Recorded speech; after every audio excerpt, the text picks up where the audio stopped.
বাবাজির কাছে গিয়েই ছেলেটির সাথে পরিচয় হলো আজ। ছেলেটির নাম ত্রিদীপ। বাবাজি ভাগ্য গণনা করেন। আমিও প্রথমবার বাবাজির কাছে গিয়েছি। অনেক লোকজনও এসেছে। সিরিয়াল নাম্বার অনুযায়ী এক একজন করে ভেতরে ঢুকছে। সবাই বাইরে বসে আছে। আমার পাশেই বসে আছে ছেলেটি। আমি নিজে থেকে জিজ্ঞেস করলাম, প্রথমবার নাকি এর আগেও এসেছেন? 3.5 বছর আগে একবার এসেছিলাম। তারপর ভেবেছিলাম আর কখনো বাবাজির কাছে আসবো না, কিন্তু না এসে পারলাম না। আমি শুনে বললাম, এই তল্লাটে বাবাজির খুব নাম ডাক। শুনেছি একবার আসলে তাকে আবার বাবাজির কাছে আসতেই হয়। ছেলেটি হেসে বলল, সেজন্যই তো এলাম, না এসে উপায় কি? নিশ্চয়ই কাজ হয়েছে বাবাজির কথায়। সে তো হয়েছে। শুনবেন নাকি আমার গল্প? বলুন তাহলে। তারপর ছেলেটি বলতে শুরু করলো। হাত দেখে ভাগ্য গণনায় একদম বিশ্বাস করতাম না আমি। আমার যুক্তি, এটা বিজ্ঞানের যুগ, এই যুগে এগুলো বিশ্বাস করা যায় না। তবু বাড়ির লোকের জোর জবরদস্তিতে আমাকে আসতেই হয়েছিল, এবং শেষ পর্যন্ত হাত দেখাতে হয়েছিল বাবাজির কাছে। বাবাজির কাছে হাত দেখাতে এসে দেখেছিলাম প্রতিদিন যে কত মানুষ বাবাজির কাছে আসে তার হিসেব নেই।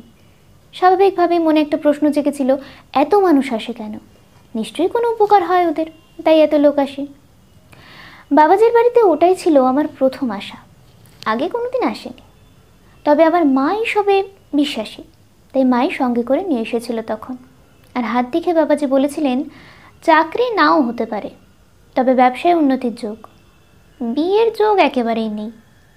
এমন কথা শুনে আমি একটু ভয় পেয়ে গিয়েছিলাম। চাকরি হবে না এমন কথা শুনে নয়, কপালে বিয়ে নেই এমন কথায় চোখ কপালে উঠে গিয়েছিল। কারণ 7 বছরের প্রেম শ্রেয়সীর সাথে। শ্রেয়সীকে ভীষণ ভালোবাসি আমি, শ্রেয়সীও আমাকে ভালোবাসে। শ্রেয়সীকে ছাড়া আমি কিছুই ভাবতে পারি না। বাবাজির কথা শুনে আমার মা জিজ্ঞেস করেছিল, বাবা এগুলো থেকে সমাধানের পথ কী আছে বলুন? মূল্যবান কয়েকটা পাথর আংটির মাধ্যমে আঙুলে পড়তে হবে, আস্তে আস্তে ঠিক হয়ে যাবে। বাবাজির কথা শুনে তখন একটুও ভালো লাগেনি। আমি মাকে পরিষ্কার জানিয়ে দিই, কোনো আংটি টাংটি পড়তে পারবো না, তাতে যা হবে হোক। আমাকে অনেক বুঝিয়ে সুঝিয়েও কিছুই কাজ হয়নি। কোনো রকম আংটি আমাকে পরাতে পারেনি। প্রথম থেকেই এই হাত দেখা, ভাগ্য গণনা এসবে বিশ্বাস করি না আমি। এমএসসি পাশ করা একটা ছেলের চাকরি হবে না, তাকে ব্যবসা করতে হবে, এটা ভাবলেই কেমন যেন লাগে। তাহলে এতদূর পড়াশোনা করলাম কেন? এদিকে আমি চাকরির জন্য দিনরাত পড়াশোনা করে যাচ্ছি তখন। তারপর থেকে 3.5 বছর কেটে গেছে। বছর দেড়েক আগে চাকরি পাই। এই 3 মাস হলো আমার বিয়ে হয়েছে। এই হচ্ছে আমার স্ত্রী শ্রেয়সী। বাবাজির ভবিষ্যৎবাণী আমার ক্ষেত্রে প্রযোজ্য হয়নি, আর আমি বাবাজির দেওয়া কোনো আংটিও পরিনি। সব শুনে বললাম, এর পরেও আপনি এলেন কেন? ছেলেটি হেসে বলল, আশীর্বাদ নিতে। অবাক হয়ে বললাম, মানে? সেদিন বাবাজি ওই দুটো কথা যদি না বলতেন তাহলে এত তাড়াতাড়ি সব কিছু সম্ভব হতো না। বাবাজির কথা শুনে মনের মধ্যে একটা জেদ চেপে বসে, আমাকে পারতেই হবে।